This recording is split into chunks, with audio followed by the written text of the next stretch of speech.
안녕하세요. 심리상담사 과정에 오신 것을 환영합니다. 자, 제가 누구냐면요. 강의를 함께할 이지혜라고 합니다. 예. 첫 시간에 제가 이번 전체 심리상담사 과정하고 그리고 제 소개를 할 거예요. 그리고 어떻게 공부하셔야 되는지, 우리가 뭘 공부할 건지 얘기를 드릴 건데요. 여러분은 지금 신청하신 과정이 심리상담사 과정이에요. 그러니까 여러분들이 내가 상담자로서 어떤 역할을 하겠다고 하시고 신청을 하신 거예요, 저한테. 그리고 저는 여러분들을 함께 이끌고 성장시켜 갈 역할로 지금 여기 있습니다. 이 과목은 어떻게 이루어져 있냐면요. 네 과목으로 이루어져 있어요. 네 과목을 구성을 할 때 어떤 목표를 가지고 구성을 했냐면 실제적으로 아는 거하고 그리고 현장에 가서 어떻게 활용할 수 있을까를 고민해서 네 과목을 맞췄는데요. 이 과목을 강의를 할 제가 누구냐면 저는 공공기관에서 상담을 좀 꽤 오래 했었어요. 우리나라에는 그 청소년 상담 복지센터라고요. 나라에서 공식적으로 그 상담 기관을 지정해서 하는 기관들이 있어요. 지금 현재는 여성가족부 소속이고 200개 정도 전국에 있는 걸로 알고 있어요. 시군구에. 제가 거기서 일을 했었고, 그리고 그 전에는 대학교 상담실에도 좀 있었어요. 그리고 지금은 정신과 안에서 심리치료를 또 하고 있고, 저는 개인적으로 현장의 감을 굉장히 중요하게 생각을 해요. 그러니까 이게 강의만 하다 보면 실제로 내담자들이 어떤지 현재 어떤 트렌드를 가지고 있는지가 굉장히 감이 떨어지거든요. 그래서 저는 예전에 실무를 할 때도 늘 상담을 하는 걸 놓지를 않았었어요. 그리고 지금도 늘 강의와 상담과 제가 만나는 주 내담자들은 아주 나이 어린 내담자부터 나이가 많으신 분까지 굉장히 다양합니다. 그래서 제가 이 과정을 이끌었을 때 여러분들이 가질 수 있는 장점은 제가 이 과목들을 소화해서 여러분들한테 알려드릴 거예요. 책을 보면 무슨 말인지는 알겠는데 이게 현장에 가서 어떻게 적용되는지가 굉장히 좀 잘 모르겠는데 감이 안 오는데 이러는데 우리가 책 보다가 영화를 딱 보면 아 저런 거구나 이런 생각이 들잖아요. 아마 제 역할이 그렇지 않을까 생각이 드는데요.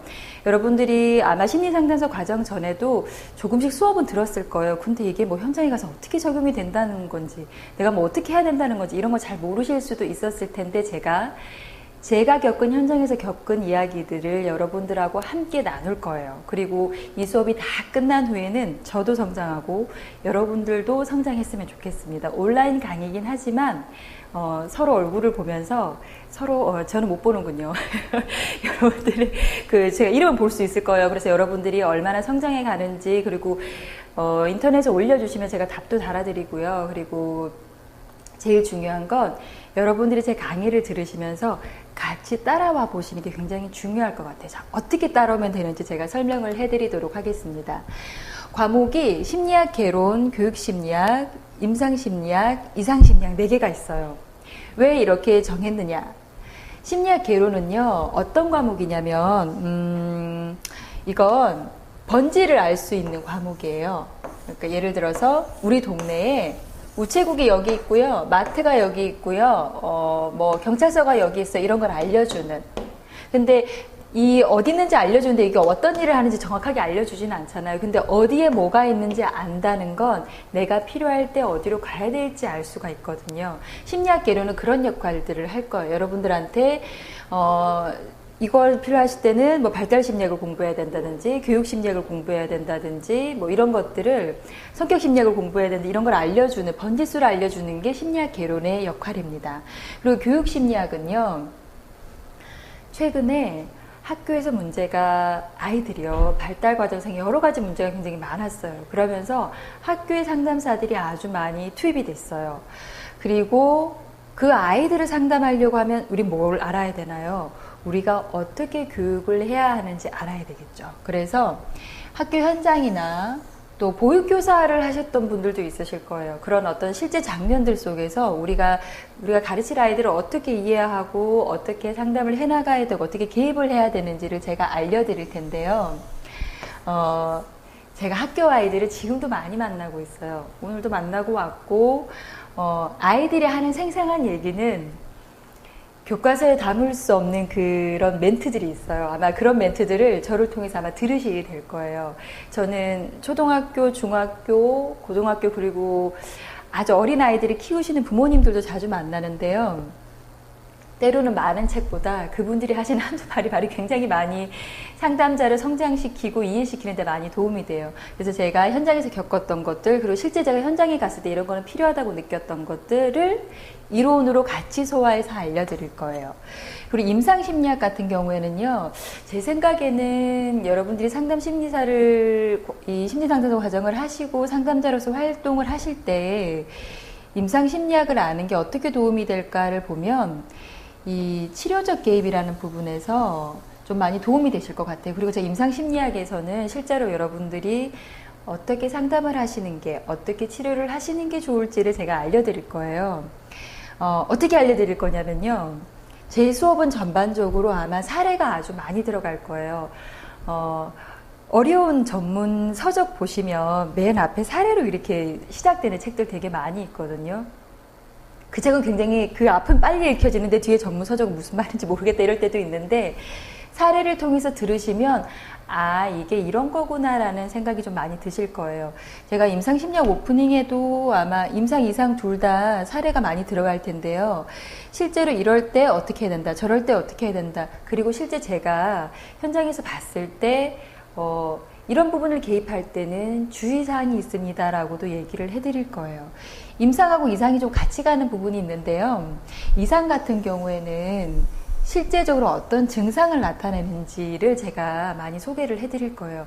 이 이상심리학 같은 경우에는 지금은 DSM-4에서 DSM-4TR에서 그리고 DSM-5까지 나왔는데요.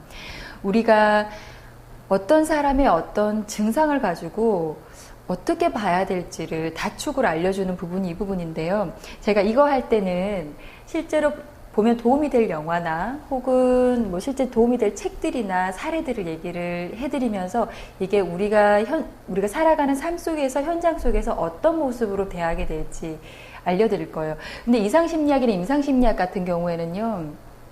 나 심리상담할 건데 왜 들어야 되죠? 이렇게 생각하실 수 있는데요.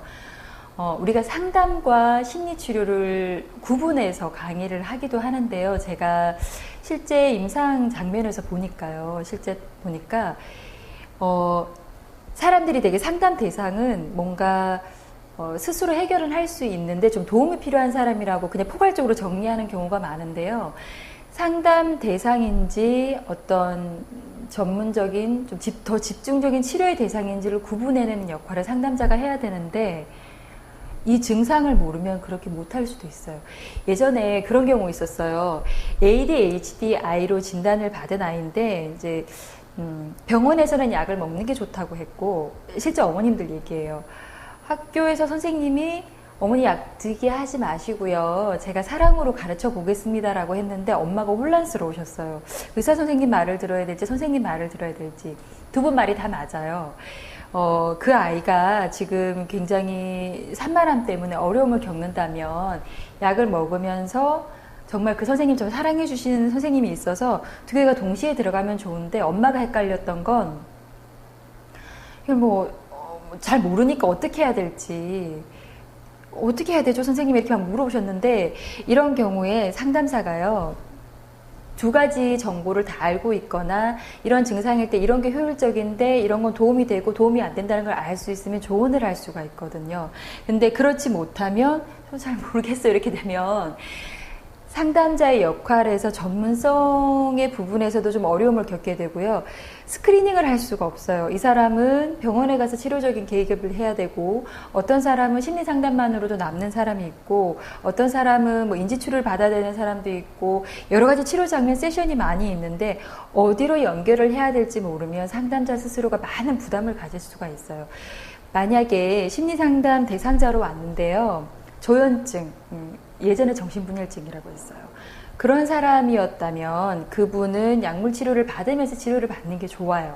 그분한테 심리상담이나 심리치료가 필요하지 않다는 얘기는 아닌데 약물 치료가 동시에 들어가면 좋은데 만약에 상담사가 조현증에 대한 어떤 증상에 대한 이해가 없어서 계속 심리상담만 하게 된다면 상담사가 굉장히 과부하 걸릴 수도 있거든요. 이렇기 때문에 전문적인 지식을 아는 것들이 굉장히 도움이 되고요. 폭이 굉장히 넓어져요. 사람을 바라보는 폭 그리고 증상에 대한 설명력도 굉장히 높아진답니다. 이 강의를 다 듣고 나시면 제가 바라는 거는요. 어떤 거냐면 제가 지금 학위 과정을 강의를 하는 건 아닌데 제가 여러분들한테 바라는 거 아마 이 과목에서 나오는 얘기들을 많이 듣게 되실 거예요. 현장에서. 또 여러 수업에서. 근데 여러분들 뇌에요.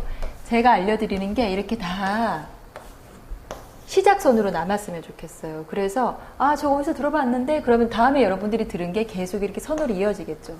그러면서 여러분들한테 지식의 폭이 넓어질 텐데요. 제가 이 첫 시작선을 끊는 역할을 좀 했으면 좋겠어요. 제가 재밌게 강의를 해야 되겠죠, 그러면? 자, 여러분, 상담사가 되고 싶어서 이 과목을 신청을 하셨어요. 그리고 저도 지금 심리치료사로, 심리상담사로, 임상심리사로 일을 하고 있어요. 그러면 심리상담사의 역할에 대해서 한번 여쭤볼게요. 자, 칠판을 지우고 하겠습니다. 또 필기를 해야 되니까요. 왜 심리상담사를 하고 싶으셨어요? 제가 이 강의 이 주제를 아주 집중적으로 강의를 하긴 할 거지만 한번 살펴볼까요? 자, 심리상담사는 어떤 역할이에요? 도움을 주는 사람, 예, 헬퍼, 조언을 하는 사람, 어드바이스를 해주고 공감을 해주는 사람, 어떤 사람이라고 생각을 하세요? 어떤 사람이냐고 생각하는 거에 따라 공부해야 되는 방향도 틀리고 역할이 틀려져요. 자, 수업을 들으시면서 생각해 보세요. 나는 왜 이 과목을 신청을 했지? 왜 그랬지? 한번 다시 같이 돌아볼까요?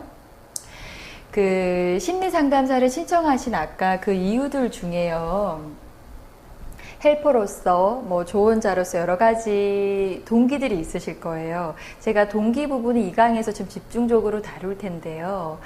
동기에 따라서 내가 이 역할을 해나가는 것들이 굉장히 다를 수 있어요. 근데 그게 나한테 효율적일 수 있고 아닐 수도 있어요. 그래서 제가 이 강의에서 다룰 텐데요. 상담자로서 아까 제가 그러니까 누구를 도와주는 역할, 공감을 해주는 역할, 도와주는 역할. 공감을 해주면 굉장히 좋을 것 같잖아요. 근데, 처음에는 굉장히 공감이 친밀감을 형성하는데 우리가 라포라고 하죠. 들어보셨죠? 되게 좋아요. 근데, 어쨌든 간에 내담자는 어떤 해결을 위해서 왔는데 공감만 하다가 아무것도 진전이 없는 상태로 있을 수도 있어요. 그래서 온전히 그 사람을 정말 변화시키는 부분에 있어서 생각해 볼 필요가 있거든요. 그리고 내가 도움을 주고자 하는 사람일 때 도움을 주는 사람은 어떤 사람인가요? 이 사람보다는 좀 나아야 도움을 주잖아요. 그러면 내가 정말 내담자하고 수평적인 관계가 아니라 내가 조금은 더 올라와 있는 관계일 수도 있어요. 내가 왜 그런 동기를 가졌는지 살펴보는데 도움이 되는 것들이 있는데요. 이겁니다.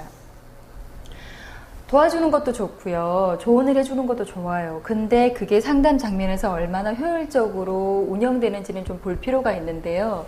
제가 심리상담사 과정을 하면서 그 과정을 계속 돌아볼 수 있도록 도와드릴 거예요. 분명한 건 상담자가 자기를 보는 만큼 상담에서도 효과를 볼 수가 있답니다. 제일 잘 자기를 돌아보는 건 자기 자신에 대한 통찰인데요. 제가 심리상담사를 하고 지금까지 쭉 하는 것 중에 중요한 게 하나가 있는데요. 투사라고 해요. 다른 사람 탓하는 거예요. 계속. 근데 제가 이걸 심리상담사 하면서 어디로 뒀냐면요. 쟤는 왜 저래? 쟤는 왜 저래? 이런 생각 들 때 있잖아요. 그걸 이렇게 안으로 넣어서 내가 왜 그럴까로 많이 봤어요. 제가 쟤는 왜 저러지? 이럴 때도 있죠, 당연히. 근데 저러다가 얼른 이쪽으로 돌리는 이유는 제가 저 사람을 통제할 수가 없거든요. 근데 저를 돌아보면 왜 그런지 알 수 있고 저의 성장을 도울 수가 있는데요. 예를 들어서 제 내담자가요. 아무것도 주는 것도 없는데 그냥 그 사람이 좋아요.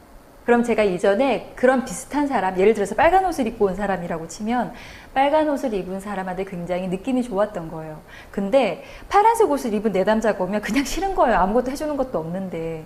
그러면 그 사람들의 문제인가요? 아니면 내 문제인가요? 제 경험의 문제죠. 그래서 내가 왜 그렇지? 라고 돌아보는 자기 자신에 대한 통찰이 상담자로서 성장하는 데 아주 도움이 된답니다. 그리고 이 네 과목을 들으시면서 이 부분을 잘 하실 수 있으면 상담자로서 성장에서는 아주 많이 성공적인 위치에 있다고 생각을 하셔도 돼요. 그리고 내담자와의 첫 만남인데요. 제가 그 심리치료를 하면서 느끼는 건데, 사람은 모두 누군가한테 좋은 사람이고 싶어 해요. 근데 그렇지 못할 때 많이 좌절감을 느끼잖아요. 제가 학교에서 굉장히 어려움을 겪고 있는 친구들을 상담해보면 처음에는요, 절대 친구 관계 나쁘다고 얘기 안 해요. 저한테서 친구하고 잘 지낸다고 얘기해요. 근데 제가 이미 주호소 문제를 그 여러 뭐 학교 장면이나 뭐 들어서 이제 알고는 있지만 얘기하지 않은 이유가, 내담자가 자기 스스로를 알에서 깨서 스스로 나와도 되겠다고 싶을 만큼 할 때까지 기다리는 거예요. 우리가 어떤 사람의 문제를요, 보는 건 생각보다 쉬울 때도 있어요. 이럴 때 있잖아요. 왜? 자기만 모르고 남들은 다 아는 문제예요. 근데 그 사람한테 얘기는 못하는 거예요. 왜? 그 사람 상처받을까 봐요. 상담자가 계속 이렇게 사람을 만나다 보면, 아, 이 사람 이런 문제가 있겠구나 유추할 수 있는데요. 그 사람이 받아들일 준비가 되지 않았을 때 얘기를 하면 역효과가 날 수가 있어요. 그래서 진단이나 이 사람이 어떤 문제가 있다고 평가 내리는 것보다 어느 시점에서 얘기해서 치료를 그러니까 어느 시점에서 변화를 위한 촉진의 얘기들을 해야 되는지는 그 내담자마다 다르잖아요. 이런 부분들이 이 내담자하고 첫 만남을 하기 위해서 상담자가 오래 기다려야 될 때도 있고요. 때로는 인내해야 될 때도 있고 그럴 때도 있어요. 그래서 내담자와의 첫 만남을 위해서 상담자가 많이 수련을 해야 되고 기다려야 되는 부분이 있는데, 제가 이 부분도 이 강의에서 같이 좀 많이 다룰 거예요. 내가 상담자가 온전한 동기로, 그리고 내가 어떤 상태인지 알면 내담자하고 라포를 형성하고 친밀감 형성하는 게 굉장히 편해요. 근데 상담자 스스로가 스스로한테 편하지 않으면 내담자하고도 굉장히 불편한 관계가 많이 생기는데요. 저도 뭐 늘 성장하고 깨닫고 아이와 관계에서, 남편과의 관계에서, 사람들과 관계에서 저를 돌아보죠. 늘 그래, 아, 내가 이런 게 있구나 했을 때 제가 어제보다는 오늘이 더 나은 상담자라고 느낄 때가 언제냐면, 참 신기하게도 제가 어떤 부분에 제가 가지고 있었던 보지 못했던 문제를 보기 시작하잖아요. 그러면 꼭 상담에 와서 내담자가 그 얘기를 저한테 해줘요. 여러분들도 아마 저하고 이 공부를 하시면서 느끼게 될 거예요.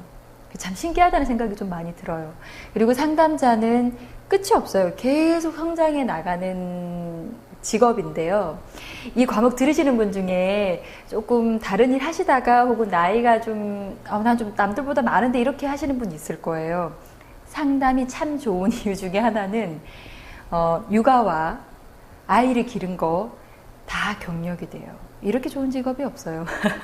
죽을 때까지 할 수 있는, 나이가 들면 훨씬 더 좋은 그 직업이에요. 근데 나이만 들고 경험만 많아서 좋은, 아니요. 전문성을 구축을 해야 되는데요. 우리가 나이가 들어간다는 건 삶에 대해서 성숙해지고 지혜로워진다는 얘기일 수도 있어요. 근데 내가 가진 한 방법을 그 사람한테 이게 좋아라고 강요하는 계기가 될 수도 있거든요. 그래서 제가 여러분들의 여러 가지 경험을 살리시면서 거기 전문성까지 같이 올려서 마치 커피 위에 있는 맛있는 생크림처럼요, 여러분들의 경험이 거기서 우러나기를 제가 바래요. 그리고 제가 그러기 위해서 이 과목을 함께 공부를 할 겁니다. 이 과목을 어떻게 공부를 하시면 좋으냐면요, 상담자의 나에 대한 관심을 가지시는 건데요. 자, 어떻게 가져야 되는지 궁금하시죠? 저는 어떻게 했냐면, 제일 처음에 뭐 수업을 계속 듣잖아요. 학부 시절에는 어떻게 공부를 했었냐. 공부를 하면 이렇게 했었어요. 예를 들어 상담 심리학을 들으면 상담 심리 1강부터 한 학기를 듣잖아요. 근데 저희 교수님이 어떻게 과제를 내주셨냐면, 자기 분석을 다 해오게 했어요. 예를 들어서 프로이트, 뭐 에릭슨, 이 사람들의 그 발달 단계에 맞춰서 내가 어떻게 성장하고 그게 나한테 어떤 영향을 미쳤고 지금 삶에 어떤 영향을 미치고 있는지. 여러분, 심리상담사를 공부할 때 상담자에 대한 나에 대한 관심을 가지면서 가장 중요한 부분이 나의 경험인데요. 경험은 현재를 만들어요. 근데 여러분들 하루 종일 지내시면서 사진 많이 찍으시잖아요. 보는 거 많잖아요. 근데 그 중에 몇 개만 기억이 나요. 그리고 어떤 기억은 마치 어제 일어난 일인 것처럼 아주 생생한 기억도 있어요. 그 기억이 지금 나의 현재에 아주 많이 활동하고 있어요. 내 현재의 많은 행동들을 그 생생한 경험들이 많이 조종을 하고 있는 경우도 있어요. 예를 들어서 저는 예전에요. 돌아가고 싶은 시기가 언제세요? 라고 물어보면 6세 때였어요. 제가 6살 때 아버지가 굉장히 이렇게 많이 사랑해 주시고 예뻐해 주셨던 기억이 되게 많이 있었거든요. 그래서 내가 왜 6세 때로 돌아가고 싶은가를 굉장히 많이 탐색을 하면서 저에 대해서 많이 알게 됐어요. 이렇게 저에 대해서 알아야 다른 사람을 만날 때 저에 대한 느낌을 구분할 수 있어요. 어떤 사람이 저한테 좋은 느낌을 주잖아요. 그러면 그게 내가 그걸 좋아해서 좋아하는 건지 아니면 저 사람이 다른 사람한테도 좋은 느낌을 주는 사람인지를 구분해낼 수가 있거든요. 그래서 지금 나의 현재 경험을 주는 과거의 경험들, 모든 과거의 경험들 말고요. 이 경험들에 대해서 탐색해 주는 게 중요한데 그러려면 나에 대한 관심이 많아야 돼요. 되게 수업 들어보면 어떤 일이 많냐면요. 저거 우리 앞집 사람 얘긴데, 우리 남편 얘긴데, 아이 얘긴데, 이렇게 얘기 많이 하세요. 실제 제가 오프라인 수업 때도 이렇게 해보면, 이제 심리상담사 과정을 좋아해요. 저는 상담자로서의 제 삶의 소명의식도 가지고 있고, 그리고 저처럼 같이 상담을 하고자 하는 사람들한테 제 경험을 나누고 알려주고 성장시켜주는 걸 되게 좋아하는데, 심리상담사 과정에 이렇게 쭉 한 학기 열어보면 뭐 선생님 우리 남편 얘기인데요 누구 얘기인데요 얘기 되게 많이 하시거든요. 실제로 공부에 도움이 많이 되는데 제일 도움이 많이 되는 건 자기 자신에 대해서 돌아보시고 관심을 가지는 게 제일 많이 도움이 돼요. 그리고 내 관심이 어디서부터 오게 됐는지가 많이 도움이 됩니다. 이 내 관심의 근원 중에요 가장 중요한 부분이 내 가족에 대한 경험도 있어요. 자, 제가 여쭤볼게요. 저는 개인적으로는 부모 교육에도 굉장히 관심이 많아요. 제가 부모 교육에 이슈가 있기 때문에 그걸 알고 있고, 그래서 그쪽에 굉장히 열심히 공부를 하는 편인데요. 내 관심의 근원이 아버지하고 어머니하고 연결되어 있는 경우도 많이 있어요. 왜냐하면 우리는 누군가의 자식이잖아요. 근데 사람이 태어나서 제일 많이 모델링하는 사람이 엄마와 아빠예요. 그렇죠. 그분들이 주신 제가 어떤 행동을 할 때 그분들이 엄마와 아빠가 아우 잘하네 이렇게 하는 것도 있고 아우 그건 싫어 이렇게 하면 자연스럽게 아이들은 잘한다고 하는 거는 강화가 되고 아닌 건 소멸이 되게 돼 있거든요. 근데 그렇기 때문에 이 관심의 근원이 부모님이 칭찬해 줬던 경험일 가능성이 많이 있어요. 근데 이게 내가 정말 관심을 가져야 하는 부분일 수도 있고요. 아니면 외부의 강화에 의해서 그런 경우도 있거든요. 이게 이런 거예요. 제가 흰색 옷을 입고 있잖아요. 그리고 바깥에 민트 색깔 옷을 입고 있는데요. 저는 원래 여기에 관심이 많은데 부모님이 이쪽에 관심이 많았어요. 그러면 나중에 내가 이걸 좋아했었는지 이걸 좋아했었는지 헷갈릴 수가 있는데 이게 20살 넘어서 헷갈리는 경우들도 있어요. 그래서 내 관심의 근원이 어딘지 그게 나한테 정말 내가 관심이 있었던 건지 아니면 외부의 관심에 의해서 생긴 것인지를 판단해 보는 것도 좋은데요. 제가 예전에 MBTI 그 교육 들으러 갔다가 한 20번 정도가 검사를 했는데 자기랑 계속 안 맞는 느낌이 든다고 하시더라고요. 교육을 받는데 왜 그런가 했더니 그분이 성향상으로는 굉장히 외향적이고 활동적이신 분인데요. 검사상으로는 그렇지 않게 나왔어요.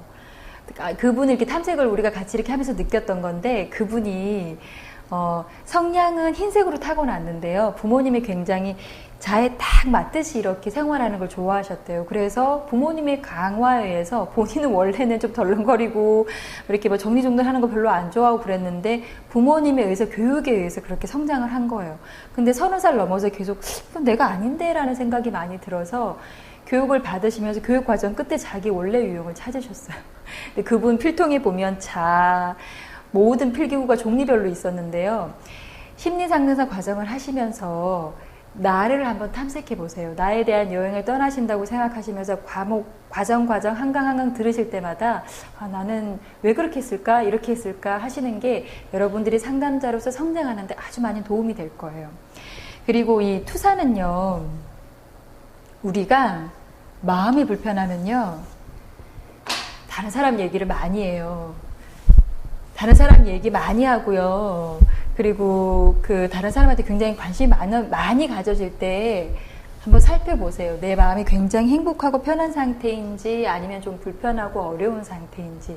근데 제가 본 바로는 투사가 많은, 다른 사람이 니 탓이야 니 탓이야 이렇게 하는 게 많아질 때 내가 뭔가 불편하고 걸릴 때가 있을 때예요. 근데 이 투사를 나에 대한 관심으로 가져와서 통찰하시면 성장의 방향으로 갈 수가 있습니다. 그리고 이 과목은요, 제 생각인데요. 너무 필기에 집중하시거나 하시는 것보다 처음에 막 이렇게 열심히 하시려고 다들 필기 열심히 하시다가 필기하거나 너무 열심히 들어야 되는 게 부담이 돼서 나중에 막 틀어놓고 안 듣게 되고 이런 경우들도 있거든요. 그래서 제 생각에는 편안하게 들으세요. 대신에 귀는 열어주세요. 귀와 생각과 마음을 열어주세요. 그래서 수업을 들으시면서 나는 어땠지? 나는 어땠지? 계속 나한테 적용을 해보세요. 이거 자체가 굉장히 많이 도움이 돼요. 그리고 제가 얘기했죠. 여러분들한테 이렇게 점을 찍어주면 여러분들이 공부를 시작하고 성장시킬 수 있는 점들이 되길 바라요. 아마 제 과목을 들으신 이후에 계속 어떤 수업들을 들으시게 될 텐데요. 그때 이렇게 계속 연결되시면서 여러분들이 굉장히 풍성한 상담자로서 성장을 하실 텐데, 제 과목을 들으시면서 제가 제일 바라는 건 내가 잘하지 못한 내 내면의 아이나 내가 성장시켜야 되거나 내가 아직 정체되어 있는 부분들이 좀 같이 성장하는 부분이 제가 이 과목에서 여러분들과 수업을 하면서 바라는 부분입니다. 함께 공부를 하면 좋은 부분인데요. 제가 상담을 해야겠다고 생각하고 학부 때부터 상담실에서 일했어요. 되게 빨리 일했죠. 왜 그렇게 할 수 있었냐면 제가 고등학교 때였나 그 생각이 들었어요. 세상이 계속 이렇게 각박해지고 뭔가 기계가 발달하면 사람은 외로워지겠구나라는 생각이 들었어요. 제 원래 성향이 사람들을 교육하고 사람들의 어떤 부분을 케어하고 그리고 가르치고 성장하고 이런 것들을 좀 좋아하는 편이었어요. 근데 제가 책을 읽어보니까 그 생각이 들어서 나는 상담을 해야겠다고 생각이 들었어요. 그리고 대학교를 진학을 했고 제 개인적인 경험인데요. 뭐 하고 싶냐고 저희 이렇게 지도 교수님이 물으셔서 상담하고 싶다고 해서 제가 꿈이 있으니까 이루어지더라고요. 계속 이루었더니 그래서 상담실에서 일을 굉장히 빨리 시작했어요. 대학교 3학년 때부터 시작을 했으니까요. 그때 제가 본 심리검사, 다양한 사람들 접수 면접하는 것들이 제가 상담사로서 기반을 잡는데 굉장히 많이 도움이 됐어요. 제가 여러분들한테 추천을 드리는 방법은요. 약간은 발빠르시게 움직이는 게 좋아요. 책을 계속 봐도요. 이게 무슨 얘기인지 약간 헷갈릴 때가 있어요. 그래서 여러분들이 자원봉사자나 어떤 집단 상담에 참여를 하거나 또 관찰을 해보거나 멘토링 활동을 해보시는 게 아주 도움이 됩니다. 근데 이게 시간이 지나도요. 생생하게 기억이 남아요. 제가 이렇게 강의해드리는 것도 기억에 남겠지만 여러분들이 실제 현장에서 어떤 것들이 이루어지는지를 보는 게 여러분들이 다시 어디 상담자로 나갈 때나 어디 교육하러 가실 때요. 굉장히 많이 긴장을 많이 줄여주실 거예요. 일단 봤기 때문에. 근데 내가 해보지 않고 접해보지 않으면 거기에 문 한번 여는 것도 굉장히 힘들 수도 있거든요. 그래서 제가 여러분들한테 자원봉사자로서 기회가 있으면 많이 활동해 보시라고 하고 싶어요. 그리고 요즘에는 많이 뽑고 있더라고요. 제가 여기 오기 전에도 어떤 부분들이 있나 찾아보니까 자원봉사하는 것도 소정의 일정의 교통비를 주시면서 병원이나 아니면 병원 클리닉이나 아니면 어떤 집단 상담하는 곳에 가서 내가 직접 그 사람들을 보고 그 사람 관찰일지를 쓰는 것들이 있던데요. 제가 뭘 했었냐면 집단 상담도 이런 게 있어요. 사람들 많은 앞에서요. 집단 상담을 전문가가 진행하는 걸 시연해 보는 게 있는데 제가 상담자로서 완전히 활동하기 전에 했었어요. 왜 했었냐면 내가 내담자 역할을 충분히 해봐야 상담자 역할을 하겠구나 싶어서 저희 그때 비디오로 막 저희 녹화를 했었거든요. 제가 내담자로 집단 상담을 하는 거에 했었는데 나중에는 카메라도 안 보이고 사람들도 안 보이고 그냥 저한테 많이 집중이 되더라고요. 그 경험이 제가 상담자로서 뭔가를 리더하고 어떤 현장에 가는 것에 굉장히 불안을 많이 감소시켜주고 자신감을 많이 심어줬어요.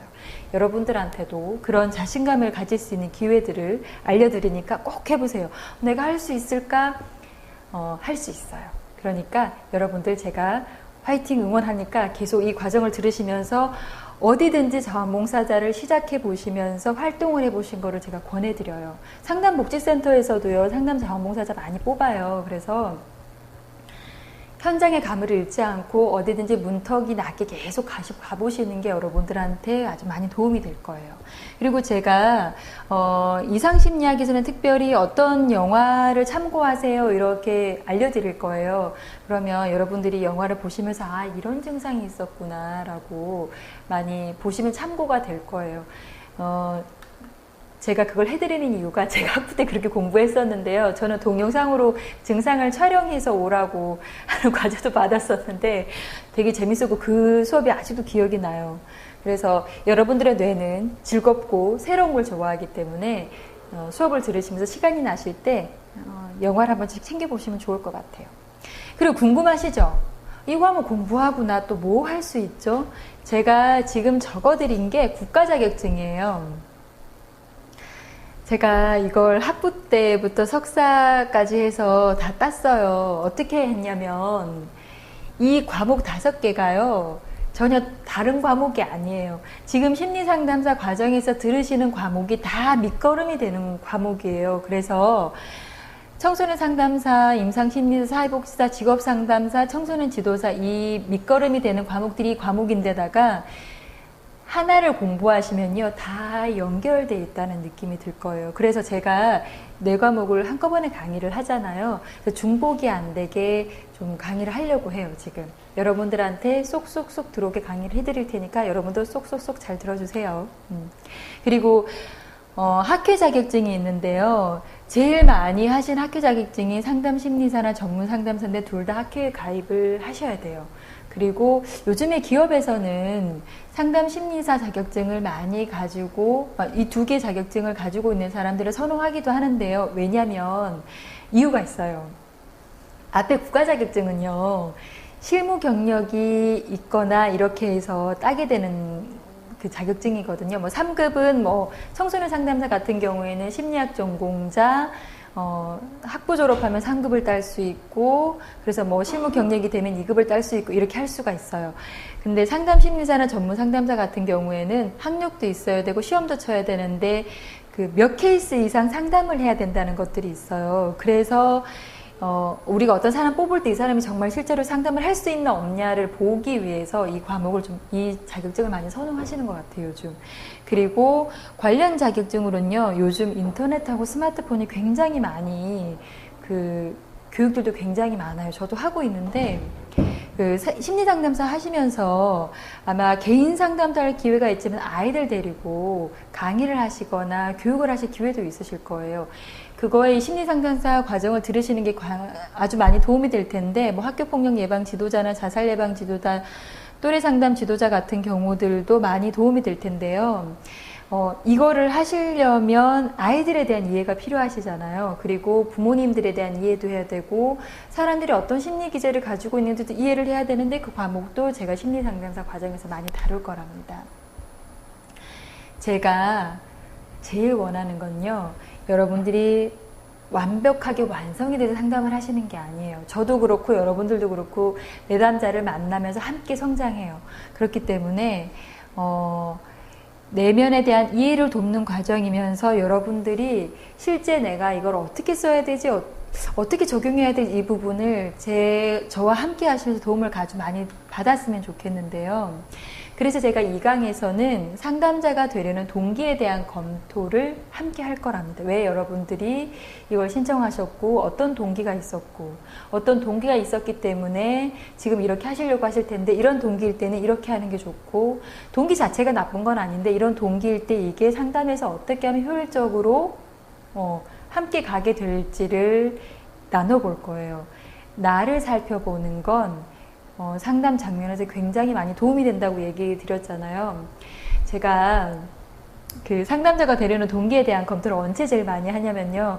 초심자들 처음에 슈퍼비전 할 때나 아니면 지금 같은 심리상담사 과정 처음에 할 때 이걸 이렇게 같이 나눠요. 그러면 아주 재밌는 게 하나 있는데 제가 예전에 수련 받을 때요. 저도 수련을 꽤 오랜 시간 받았는데 우리 상담실에 어떤 내담자가 제일 많이 온다고 생각하세요? 이렇게 물어보면요. 가족 손 들어보세요. 몇 명 손 들었어요. 진로 손 들어보세요. 진로 손 들었어요. 근데 아주 재밌었던 것은 자기가 진로 문제에 이슈가 있는 사람은 진로의 손을 들었고요. 자기가 가족 문제가 있다고 생각하거나 좀 해결하겠다고 생각하는 사람은 가족의 손을 들었어요.